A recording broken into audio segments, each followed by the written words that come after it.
Operation சிந்தூர்னு சொல்கிறாங்களே, சிந்தூருக்கு என்ன அர்த்தம்? சிந்தூர் ஒரு ஹிந்தி வேர்டுங்க, அதாவது குங்குமம்னு அர்த்தம். முருடிக்கே இந்த ஊரையும் இந்தியா அட்டாக் பண்ணியிருக்காங்க. இந்த ஊரில் தான் லஷ்கர்-இ-தொய்பாவோட தலைமையகம் இருக்குது.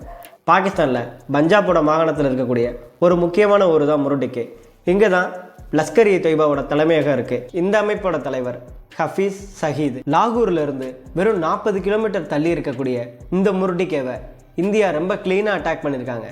கிட்டத்தட்ட 200 ஏக்கர் பரப்பளவில் பெரிய தீவிரவாத கும்பல் தங்கியிருந்து பயிற்சி செய்யக்கூடிய அளவுக்கு கெப்பாசிட்டி இருக்கக்கூடிய அந்த பயங்கரவாத தளத்தை இப்போ இந்தியா அழிச்சு முடிச்சிருக்காங்க. பகல்வர்பூரில் ஜெய்ஷ்-இ-முகமதுன்ற ஒரு தீவிரவாத அமைப்பு இருக்கு. இந்த அமைப்போட தலைவர் மசூத் அசார். இந்த அமைப்பு எந்தெந்த தீவிரவாத தாக்குதலை நடத்திருக்குங்கிறத சொல்றேன். 2001 பார்லிமெண்ட் கேஸ், 2008 மும்பை தாக்குதல், பந்துகோட்ல இந்தியாவோட ஏர்பேஸையும் இவங்க அட்டாக் பண்ணியிருக்காங்க. 2019 புல்வாமால 40 CRPF வீரர்கள் இறந்ததுக்கு காரணமான அமைப்பு தான் இது. இந்த தீவிரவாத அமைப்போட ஹெட் குவார்டர்ஸை இப்போ இந்தியா அழிச்சிருக்கு.